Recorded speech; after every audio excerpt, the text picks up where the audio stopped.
Alright, we've got to talk about the Samsung Galaxy S22 and why it fucking sucks. Alright, I've been a long time user of the S21, the regular one, not the Ultra or the Plus, and I have loved it. It was the lowest of the three models back then, but it gave me everything I needed. It had pretty decent battery life, it had quite a big screen, and the cameras were good, so I was super satisfied. And Kevin was always mocking me that I was a Samsung lover, and you know what? For the S21, I was okay to take that criticism or that moniker. But what happened with the S22 has just been one disappointment after another. I could list everything, but I'll just go through the couple of things that really bother me on a daily basis, and maybe you'll see where I'm coming from. So my advice to you, even before you go into this video, is if you're buying the S22 thinking it's exactly the same as the S21, don't do it. Maybe consider the Plus or the Ultra or just another brand altogether, because trust me, Samsung has cut corners. Okay, let's start with the first corner they've cut. Now, due to the physical design, you see this is considerably smaller than the S21 here. So what happens with that is you get a smaller battery. And you know what?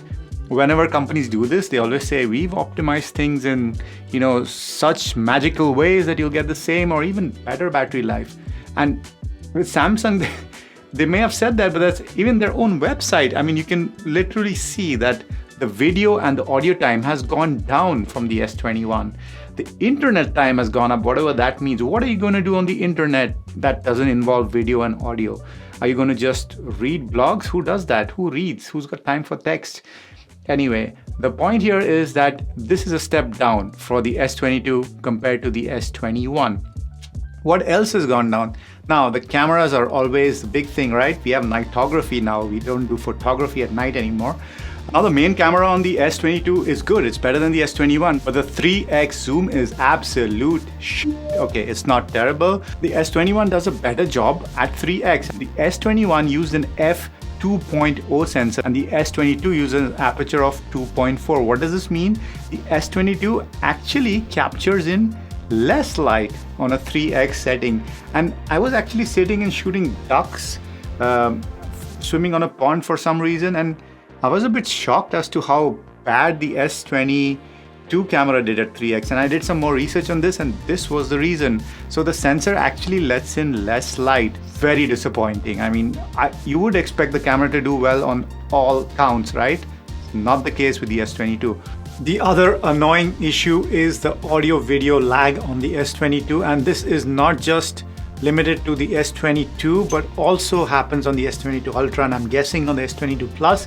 What this is once you start playing video or audio over Bluetooth, there is a kind of a freezing moment that happens, and the video is frozen for 5 or 6 seconds. It resumes video, but the audio becomes out of sync, and it's really annoying. This appears to happen only with Exynos version, not the Snapdragon version apparently. It didn't happen with the S21 either. So the problem here seems to be the Samsung scalable codec, and the solution, believe it or not, is to switch to AAC.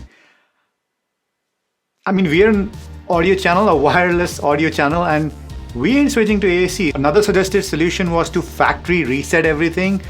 And come on, man, I'm not going to do that. I have to re-enter all my credentials, all the settings for apps and stuff like that. So Samsung, we need you to fix this major audio issue, please. All right, another issue related to video, and this is also super annoying. Every time I play a video on WhatsApp, which is what we use a lot here in Europe, and when I switch it to landscape mode, I get a black bar at the bottom of the screen. I mean, this didn't happen on the S21, I can guarantee you that. So there's a gap underneath.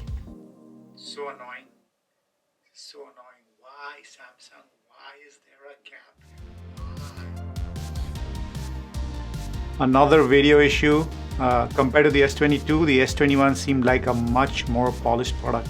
And of course, last but not the least is simply the screen size. I mean, this is a significant difference in screen size. On paper, it's like 0.1 of an inch, but that's a diagonal. I mean, if you really look at it carefully, you see there's a significant difference. And the S21 just felt more considerable in your hands. It did not feel like you have a compromise at all. With the S22, there's a clear sense of this is the smaller phone. This is the worst phone. This is the phone on which you made some compromises, and that's not a feeling you should have when you're buying even the lowest of a flagship series. Yes, the highest should feel ultra, it should feel special, but the lowest, the S22, it's just, I would recommend do not buy the S22 regular version. Consider the Plus or the Ultra, or just stick with the S21, man. Let it go for one more year. You know it's still good for one more year of use. So that's it.